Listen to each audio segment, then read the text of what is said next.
인생의 황혼기를 앞둔 우리에게 노후란 멀리 있는 미래가 아닌 곧 마주하게 될 현실입니다. 누구나 행복하고 편안한 노후를 꿈꾸지만 그 꿈을 현실로 만들기 위해서는 냉철한 시각과 철저한 준비가 필요합니다. 우리 사회에는 노후에 대한 많은 환상과 착각이 존재하며 이러한 오해는 종종 비참한 말년으로 이어지곤 합니다. 이 글에서는 인생 말년에 비참해지지 않기 위한 7가지 핵심적인 조언을 제시하고자 합니다. 각 조언은 우리 사회의 만연한 오해를 바로잡고 현실적인 대안을 제시할 것입니다. 또한 이러한 조언을 무시했을 때 직면할 수 있는 비극적 결말도 함께 살펴볼 것입니다. 인생의 마지막 장을 위한 준비는 결코 늦게 시작할 수 없습니다. 지금 여기에서 당신의 미래를 위한 현명한 선택을 시작하십시오. 그럼 바로 오늘 이야기 시작하도록 하겠습니다. 1. 죽을 때까지 일할 수 있다는 착각에서 벗어나야 합니다. 많은 중장년층이 나는 건강하니까 80세까지 일할 수 있어라는 생각을 품고 있습니다. 이것은 위험한 착각입니다. 우리의 신체는 나이가 들면서 예측할 수 없는 방식으로 변화합니다. 국민연금연구원의 조사에 따르면 65세 이상 노인 중 약 30%가 예상보다 일찍 건강상의 이유로 일을 그만두게 됩니다. 우리 몸은 나이가 들면서 자연스럽게 변화합니다. 근력은 약해지고 관절은 뻣뻣해지며 시력과 청력도 떨어집니다. 통계청 자료에 따르면 65세 이상 노인의 89.5%가 한 가지 이상의 만성질환을 앓고 있으며 평균 3개 이상의 질병을 가지고 있다고 합니다. 갑작스러운 뇌졸중, 심장마비 또는 알츠하이머와 같은 질환은 하루아침에 우리의 노동 능력을 앗아갈 수 있습니다. 이 현실을 무시한다면 어떤 일이 벌어질까요? 갑작스러운 건강 악화로 일을 할 수 없게 된 후 충분한 저축이나 연금이 없다면 생활은 급격히 어려워집니다. 의료비는 눈덩이처럼 불어나고 일상생활에서의 도움이 필요해질수록 지출은 증가합니다. 자녀나 친척에게 경제적으로 의존해야 하는 상황이 올 수 있으며 이는 관계의 긴장과 자존감 상실로 이어질 수 있습니다. 최악의 경우 기초생활수급자로 전락하여 최소한의 생활비로 연명하며 삶의 질은 극도로 저하됩니다. 평생 일했던 자부심 있는 사람이 타인의 도움 없이는 생존조차 어려운 처지로 전락하는 것입니다. 이는 단순한 경제적 어려움을 넘어 심리적 고통과 사회적 고립으로 이어질 수 있습니다. 따라서 건강할 때 미리 준비하는 것이 중요합니다. 국민연금만으로는 부족할 수 있으니 개인연금이나 저축을 통해 노후 자금을 준비해 두세요. 또한 일을 하지 못하게 되었을 때를 대비한 보험도 고려해야 합니다. 규칙적인 운동과 건강한 식습관으로 가능한 오래 건강을 유지하는 것도 중요하지만 언제든 일을 할 수 없는 상황이 올 수 있다는 것을 인정하고 그에 맞는 준비를 해야 합니다. 2. 통계의 착각에서 벗어나야 합니다. 노후에는 월 230만 원이면 충분하다라는 말을 들어보셨을 것입니다. 이러한 평균적인 수치는 개인의 상황을 반영하지 못하는 위험한 함정입니다. 특히 건강이 나빠져서 병원비가 많이 들거나 간병이 필요하게 되면 월 400만 원도 부족할 수 있습니다. 국민건강보험공단의 자료에 따르면 65세 이상 노인의 의료비는 다른 연령대보다 4배 이상 높으며 85세 이상이 되면 그 금액은 더욱 급증합니다. 또한 물가 상승률을 고려하지 않으면 노후자금 계산에 심각한 오류가 생길 수 있습니다. 지난 20년간 우리나라의 평균 물가 상승률은 연 2에서 3%였으며 특히 의료비와 간병비는 일반 물가보다 더 빠르게 상승했습니다. 예를 들어 현재 월 300만 원이 필요하다면 20년 후에는 동일한 생활 수준을 유지하기 위해 월 540만 원 정도가 필요할 수 있습니다.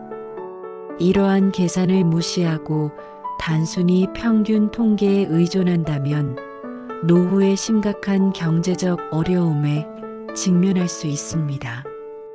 이러한 통계의 착각에 빠진다면 어떤 결과가 기다리고 있을까요? 초기에는 생활의 질이 서서히 저하됩니다. 의료비 부담이 커질수록 필수적인 치료를 미루게 될 수 있으며 이는 건강 상태의 악화로 이어질 수 있습니다. 인플레이션으로 인해 고정된 수입의 구매력은 점점 줄어들고 기본적인 생활 필수품조차 부담스러워질 수 있습니다. 시간이 지날수록 상황은 악화됩니다. 적절한 의료 서비스를 받지 못해 건강 상태가 더욱 나빠지고 간병이 필요한 상황에서 전문적인 도움을 구할 여유가 없어 가족에게 전적으로 의존하게 됩니다. 이는 가족관계의 갈등과 부담으로 이어질 수 있습니다. 최악의 경우 적절한 치료와 돌봄을 받지 못해 고통 속에서 말년을 보내게 될 수 있으며 이는 존엄성을 잃은 채 생을 마감하는 비극적 결말로 이어질 수 있습니다. 이러한 미래를 피하기 위해서는 자신만의 노후 계획을 세워야 합니다. 현재 지출 패턴, 건강 상태, 가족력, 거주 지역 등을 고려하여 개인화된 노후 자금을 계산해 보시기 바랍니다. 그리고 최소한 10에서 20%의 여유 자금을 추가로 준비하는 것이 좋습니다. 또한 정기적으로 이 계획을 검토하고 필요에 따라 조정하는 습관을 들이는 것이 중요합니다. 3. 자녀에게 과도한 투자를 금해야 합니다.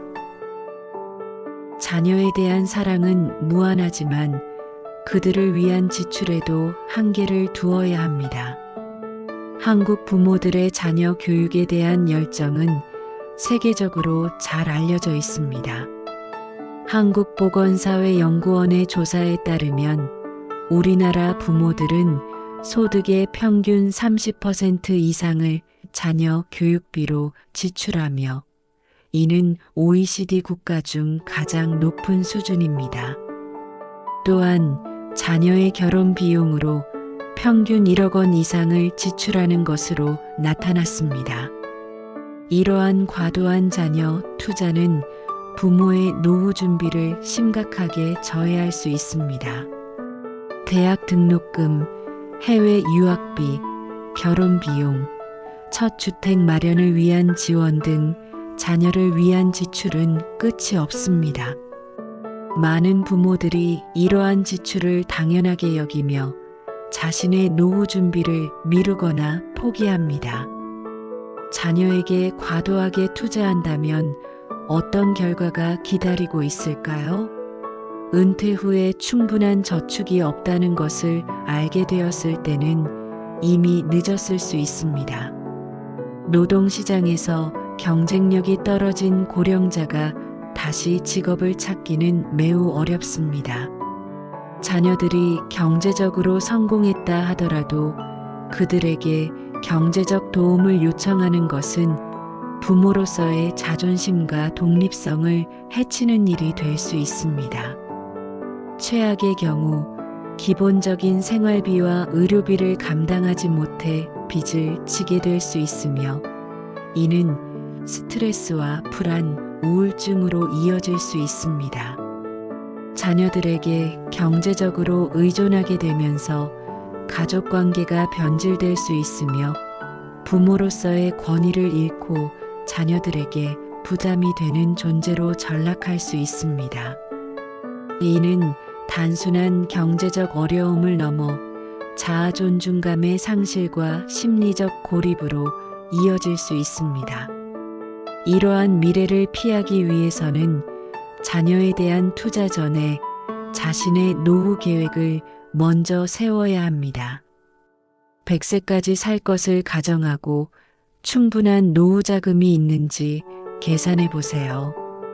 여유가 있을 때만 자녀를 도와주되 그것이 의무가 아님을 분명히 하세요. 자녀들도 스스로의 힘으로 성장하는 과정에서 더 많은 것을 배울 수 있습니다. 최근 연구에 따르면 모든 것을 부모에게 의존한 자녀들보다 스스로 어려움을 극복한 자녀들이 더 높은 성취도와 만족감을 보이는 것으로 나타났습니다. 자녀에 대한 최고의 투자는 돈이 아니라 그들이 스스로 서게 하는 교육과 사랑임을 기억하세요. 4. 자녀에 대한 의지를 벗어나야 합니다. 늙으면 자녀들이 돌봐줄 거야 라는 생각은 현대 사회에서 점점 더 현실과 동떨어지고 있습니다. 과거에는 대가족 제도와 효 문화가 강했지만 현대 사회에서는 핵가족화와 개인주의 문화가 확산되면서 노부모 부양에 대한 인식이 크게 변화했습니다. 최근 통계에 따르면 65세 이상 노인 중 자녀와 함께 사는 비율은 30년 전 80%에서 현재 25% 미만으로 급감했습니다. 현대 사회에서 자녀들은 자신의 가정과 경제적 부담으로 부모님을 모시기 어려운 경우가 많습니다. 고령화 사회로 진입하면서 자녀 세대도 점점 고령화되고 있어 60대의 자녀가 80대의 부모를 부양해야 하는 상황도 흔해지고 있습니다. 또한 국제화된 사회에서 자녀들이 해외에 거주하거나 직업 때문에 원거리에 살게 되는 경우도 많아졌습니다. 자녀에 대한 지나친 의존이 가져올 결과는 무엇일까요? 자녀에게 의존하다 보면 점차 독립성을 잃게 되고 이는 자신의 삶에 대한 통제력 상실로 이어집니다. 자녀들의 생활 방식이나 결정에 간섭하지 않기 어려워지며 이로 인해 세대 간 갈등이 발생할 수 있습니다. 자녀들도 부모를 부양해야 한다는 부담감에 스트레스를 받을 수 있으며 이는 부모-자녀 관계를 악화시킬 수 있습니다. 최악의 경우 자녀가 경제적 어려움에 처하거나 이혼, 질병 등의 개인적 위기를 겪게 되면 부모를 돌볼 여력이 없어질 수 있습니다. 또한 자녀가 여러 명인 경우 부모 부양에 대한 책임을 두고 형제자매 간의 갈등이 생길 수 있으며 이는 가족 전체의 분열로 이어질 수 있습니다. 결국 자녀에게 버림받았다는 상실감과 배신감을 느끼며 고립된 노후를 보내게 될 수 있습니다. 이러한 미래를 피하기 위해서는 자녀에게 의존하기보다 독립적인 노후를 준비해야 합니다. 건강관리, 경제적 준비, 사회적 관계망 구축이 중요합니다. 가능하다면 노인 친화적 환경의 주거지를 고려하고 장기요양보험이나 간병보험 등에 가입하는 것도 좋은 방법입니다. 또한 자녀와의 관계를 재정립하는 것이 중요합니다. 부모 자식이 아닌 성인 대 성인으로서 서로 존중하고 이해하는 관계를 만들어가는 것이 필요합니다. 자녀들의 방문이나 도움을 기대하되 그것에 전적으로 의존하지 않는 태도가 필요합니다. 독립적인 생활을 유지하면서도 필요할 때 적절한 도움을 요청할 수 있는 균형 잡힌 관계를 구축하는 것이 바람직합니다. 5. 남 따라 주식 투자는 금지해야 합니다. 옆집 할아버지가 주식으로 대박 났다더라라는 이야기에 현혹되지 마세요. 노후에는 안정적인 자산 관리가 무엇보다 중요합니다. 주식시장은 변동성이 크기 때문에 전문 지식 없이 투자했다가는 평생 모은 재산을 잃을 수도 있습니다. 노년기에 들어서면 위험 감수 능력이 낮아지고 재산을 잃었을 때 회복할 시간도 부족합니다. 금융감독원의 통계에 따르면 60세 이상 노인 투자자의 70% 이상이 주식 투자로 손실을 본 경험이 있다고 합니다. 특히 노년층은 투자 사기나 불법 다단계, 유사수신 등의 금융 사기에 더 취약할 수 있습니다. 남 따라 무분별한 투자를 한다면 어떤 결과가 기다리고 있을까요? 주식시장의 급락이나 투자 실패로 인해 노후 자금의 상당 부분을 잃을 수 있습니다. 이는 생활 수준의 급격한 하락으로 이어질 수 있으며 기본적인 생활비와 의료비를 충당하기 어려워질 수 있습니다. 손실을 만회하기 위해 더 위험한 투자에 뛰어들면서 악순환이 시작될 수 있으며 이는 전 재산을 잃는 비극적 결말로 이어질 수 있습니다. 최악의 경우 투자 사기나 고위험 상품에 속아 평생 모은 재산을 한순간에 잃을 수 있습니다. 이는 경제적 파탄뿐만 아니라 심리적 충격과 트라우마로 이어질 수 있으며 자존감 상실과 우울증의 원인이 될 수 있습니다. 또한 경제적 어려움으로 인해 필요한 의료 서비스를 받지 못해 건강이 악화될 수 있으며 가족에게 경제적으로 의존하게 되면서 관계가 악화될 수 있습니다. 이러한 미래를 피하기 위해서는 노후 자금을 안전하게 관리해야 합니다. 전문가와 상담하여 자신의 상황에 맞는 포트폴리오를 구성하고 고위험 상품에는 여유 자금의 일부만 투자하세요. 원금 보장 상품을 중심으로 하되 인플레이션을 고려한 수익률을 추구하는 것이 좋습니다.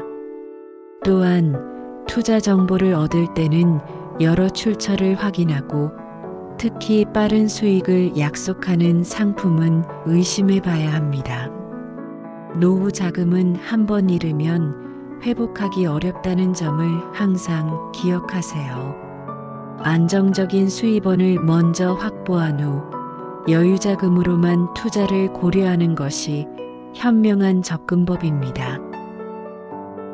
6. 건강에 대한 과신을 벗어나야 합니다.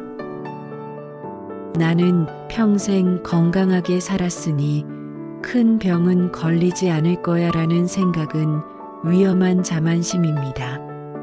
아무리 건강한 생활 습관을 유지해도 나이가 들면서 신체 기능은 자연스럽게 저하되며 질병에 걸릴 위험도 높아집니다. 보건복지부 자료에 따르면 65세 이상 노인의 95%가 한 가지 이상의 만성질환을 가지고 있으며 75세 이상에서는 복합 만성질환이 일반적입니다. 특히 치매, 파킨슨병, 뇌졸중과 같은 노인성 질환은 예측하기 어렵고 발병 시 막대한 치료비와 장기간의 간병이 필요합니다. 국민건강보험공단의 자료에 의하면 65세 이상 노인의 평균 의료비는 연간 400만 원을 넘어서며 80세 이상에서는 그 금액이 2배 이상 증가합니다. 건강에 대한 과신이 가져올 결과는 무엇일까요? 정기적인 건강검진을 소홀히 하여 초기에 발견할 수 있었던 질병을 놓치게 될 수 있습니다. 건강 상태가 급격히 악화되었을 때 적절한 의료보험이나 간병 대책이 마련되어 있지 않다면 본인과 가족에게 막대한 경제적, 정신적 부담을 줄 수 있습니다. 최악의 경우 심각한 질병으로 장기간 병상에 누워 있으면서도 적절한 치료와 간병을 받지 못해 고통 속에서 말년을 보내게 될 수 있습니다. 또한 의료비 부담으로 인해 가족의 경제적 기반이 흔들릴 수 있으며 이는 세대 간 빈곤의 악순환으로 이어질 수 있습니다. 질병으로 인한 육체적 고통뿐만 아니라 가족에게 부담을 준다는 심리적 고통과 죄책감으로 인해 삶의 질이 급격히 저하될 수 있습니다.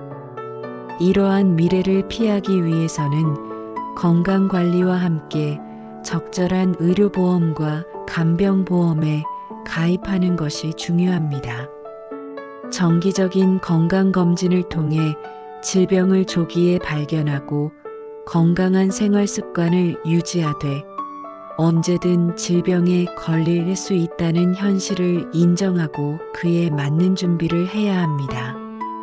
또한 치매나 중풍과 같이 장기간의 간병이 필요한 질환에 대비한 계획도 세워야 합니다. 요양시설이나 재가 서비스에 대한 정보를 미리 알아보고 필요한 경우 주거 환경을 노인 친화적으로 개선하는 것도 고려해야 합니다. 건강할 때 미리 준비하면 질병이 찾아왔을 때 당황하지 않고 대처할 수 있습니다. 7.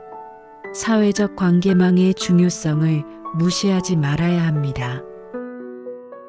은퇴 후에는 혼자서도 잘 지낼 수 있어라는 생각은 위험한 오판입니다. 인간은 사회적 동물이며 나이가 들수록 사회적 관계망의 중요성은 더욱 커집니다. 보건사회연구원의 연구에 따르면 사회적 관계가 풍부한 노인들은 그렇지 않은 노인들에 비해 우울증 발생률이 50% 낮으며 인지기능 저하 속도도 30% 느린 것으로 나타났습니다. 직장 생활을 통해 자연스럽게 형성되었던 사회적 관계는 은퇴와 함께 급격히 줄어들며 나이가 들수록 배우자나 친구의 사망으로 인해 사회적 네트워크가 축소됩니다. 통계에 따르면 65세 이상 노인의 30% 이상이 사회적 고립감을 느끼고 있으며 80세 이상에서는 그 비율이 50%를 넘습니다. 사회적 관계망의 중요성을 무시한다면 어떤 결과가 기다리고 있을까요? 사회적 고립은 우울증과 불안장애의 주요 원인이 될 수 있으며 이는 신체 건강에도 부정적인 영향을 미칩니다. 연구에 따르면 사회적으로 고립된 노인은 심장질환, 고혈압, 면역기능 저하 등의 위험이 높아지며 인지기능 저하와 치매 발병 위험도 증가합니다.